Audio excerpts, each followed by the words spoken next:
오늘 우리에게 주신 하나님의 말씀 로마서 15장 20절 21절입니다. 로마서 15장 20절 21절 말씀 함께 읽겠습니다. 또 내가 그리스도의 이름을 부르는 곳에는 복음을 전하지 않기를 힘썼노니 이는 남의 터 위에 건축하지 아니하려 함이라. 기록된 바 주의 소식을 받지 못한 자들이 볼 것이요 듣지 못한 자들이 깨달으리라 함과 같으니라. 아멘. 본문에 계시된 주님은 어떤 분이십니까? 영혼 구원을 위한 전도자가 되기를 원하십니다. 바울은 오직 복음을 전하는 일, 그리고 복음을 전하되 성령의 능력을 힘입어 땅끝까지 전하기를 간절히 소원했습니다. 오늘 20절, 21절은 그 복음 전도의 태도, 그 결단을 설명해 주고 있습니다. 그리스도의 이름을 부르는 곳에는 복음을 전하지 않기를 힘썼다 그랬습니다.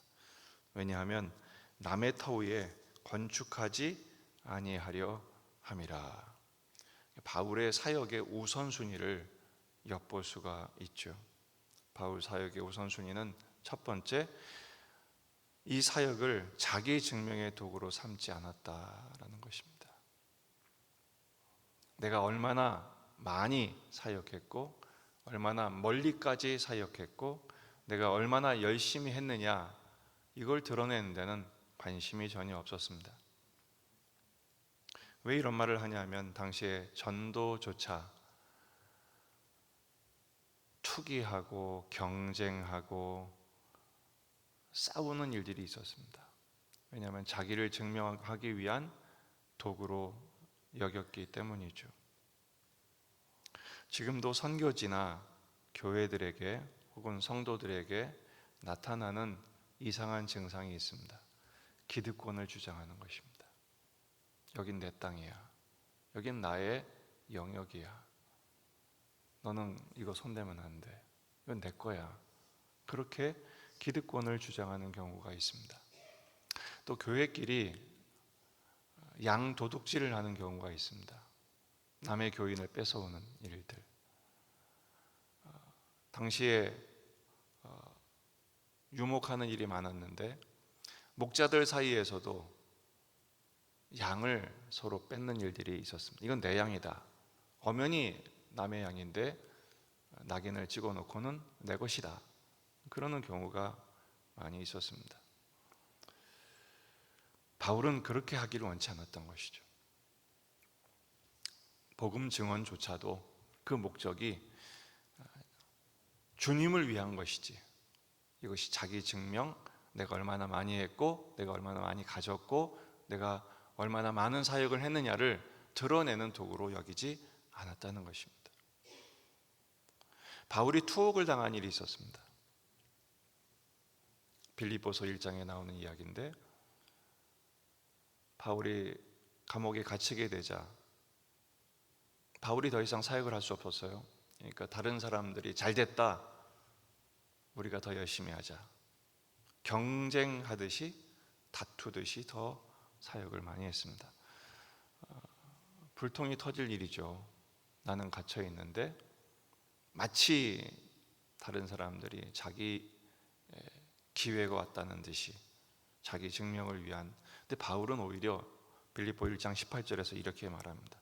그러면 무엇이냐? 거칠애로 하나 참으로 하나 무슨 방도로 하든지 다투듯이 하든지 경쟁하시든지 전파되는 것은 그리스도니 이로써 나는 기뻐하고 또한 기뻐하리라.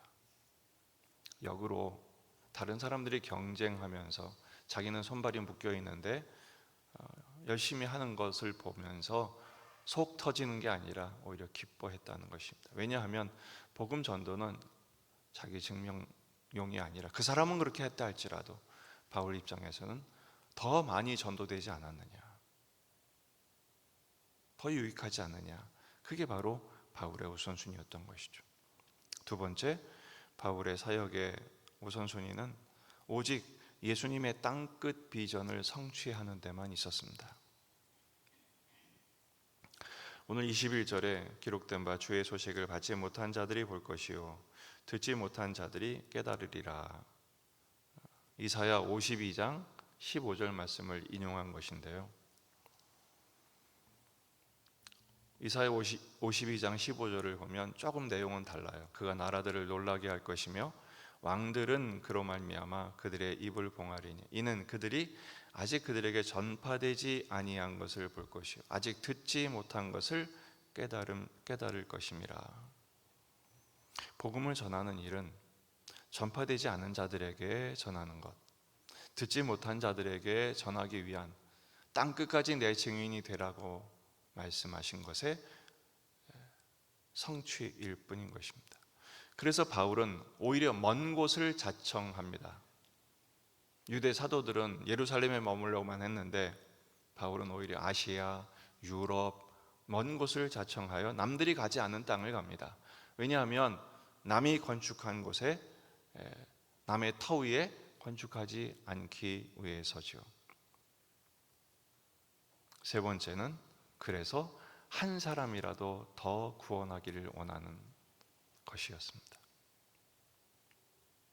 한 사람이라도 더 얻기 위해서 남이 전한 사람은 보지 않고 복음의 불모지를 찾아간 것이죠. 고린도전서 9장을 보면 22절에 약한 자들에게 내가 약한 자와 같이 된 것은 약한 자들을 얻고자 하며, 앞에 율법 있는 자에게는 내가 율법 있는 자같이, 율법 없는 자에게는 율법 없는 자같이, 약한 자에게는 약한 자와 같이, 마치 카멜레온처럼 바울이 그들과 동일시하는 전략을 펼칩니다. 어떻게 보면 자존심도 없어 보이죠. 그 목적이 뭡니까? 내가 여러 사람에게 여러 모습이 된 것은 아무쪼록 몇 사람이라도 구원하고자 함이니, 그 한 사람을 구원하기 위하여 바울은 자존심도 버렸다는 것입니다. 전도는 우리 교회 빈자리를 채우는 전략이 아닙니다.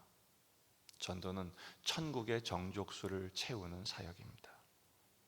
한 영혼을 구원하는 것이죠. 왜냐하면 이것이 하나님의 기쁨이기 때문에 그렇습니다. 누가복음 15장 7절, 내가 너희에게 이르노니 이와 같이 죄인 한 사람이 회개하면 하늘에서는 회개할 것 없는 의인 99으로 말미암아 기뻐하는 것보다 더하리라. 하나님의 마음은 한 사람이 돌아오는 것, 잃어버린 드라크마 하나를 찾는 기쁨, 잃어버린 아들 하나를 찾는 기쁨, 잃어버린 양 하나를 찾는 기쁨이 하나님의 기쁨이다라는 것입니다. 두 절을 통해서 바울의 사역의 우선순위가 이렇게 깊고 이렇게 절박한 것을 우리는 깨닫게 됩니다. 오늘 말씀을 통해서 우리도 복음 전도를 위한 이런 기도 제목, 그리고 이런 사역의 자세로 주님 앞에 나가기를 바랍니다. 첫째, 하나님의 마음을 주옵소서. 한 영혼을 향한 하나님의 절박한 마음이 바울에게 있었던 것처럼 우리도 한 영혼을 구원하기 위하여, 교회에서는 자꾸 싸워서 내보내죠. 너는 안 되고 너도 안 되고 내쫓죠. 주님은 그 한 영혼을 위하여 십자가에 죽으셨는데 우리는 그 영혼을 내쫓고 있지는 않습니까? 한 영혼을 위한 주님의 마음이 회복되기를 주의 이름으로 축원합니다. 두 번째는 서로 존중하며 충성하게 하옵소서. 지금 바울이 남의 터 위에 건축하지 않은 이유가 뭐죠? 남이 전한 복음, 그것도 인정하는 거죠. 그 사람의 전도 인정하는 것입니다. 우리는 너 한 것은 안 돼, 쓸모없어, 내가 해야 돼, 이거는 독단적인 것입니다. 나만 맞고 너는 틀리다, 이런 마음은 옳지 않습니다. 하나님이 그를 통해 일하셨으니 하나님이 하시리라. 서로를 존중하고 나는 내 맡은 일에 충성하면 되는 거죠. 전도도 그렇고 사역도 그렇고, 이런 자세가 될 때 세 번째, 서로 협력하게 되는 것입니다. 합력하여 선을 이루는 것. 물론 이 말씀은 하나님이 합력하여 선을 이루는 것이지만 우리도 연합하여 선을 이루는 것. 교회가 연합해야 하는데 연합전선을 펼쳐야 되는, 더군다나 영혼을 구원하는 일에는 연합전선을 펼쳐야 되는데 각계 전투로 가서는 안 됩니다. 각자에게 맡은 영혼들을 위해서 함께 연합으로 기도하고 서로의 영혼들을 이름을 불러가면서 기도하고, 그렇게 될 때 그렇게 해도 될까 말까 한데 서로 다투고 경쟁하고 부정하고 대적하면 사탄만 좋을 뿐입니다. 바울은 한 영혼을 위해 그리고 주님의 비전을 위해 자신을 철저하게 내려놓았습니다. 이 마음으로 오늘을 살아가면 좋겠습니다. 작은 일에 음식을 먹니 마니, 너는 왜 이걸 했니 마니, 이런 거 다투지 마시고 주님의 마음은 어떠실까? 주님의 뜻은 무엇일까? 깊이 묵상하면서 주님과 같은 마음을 갖고 서로 마음을 협력하여 한 영혼 구원하는 일에 충성을 다함으로 참 잘했다 칭찬받는 저와 여러분의 삶이 되기를 주의 이름으로 축원합니다. 기도하시겠습니다. 말씀을 붙들고 우리 자신과 가정과 교회와 이 지역의 복음화, 민족의 복음화, 세계 복음화를 위해서, 환우들을 위하여, 군의 아들들 그리고 수험생들을 위하여 이 명절에 영적으로 컨디션을 잘 유지하고 모든 스트레스를 이겨낼 수 있는 믿음을 달라고 기도하시고, 새벽 기도회는 내일까지, 이번 주는 내일까지 진행되고 목, 금은 쉽니다. 다 같이 기도하시겠습니다.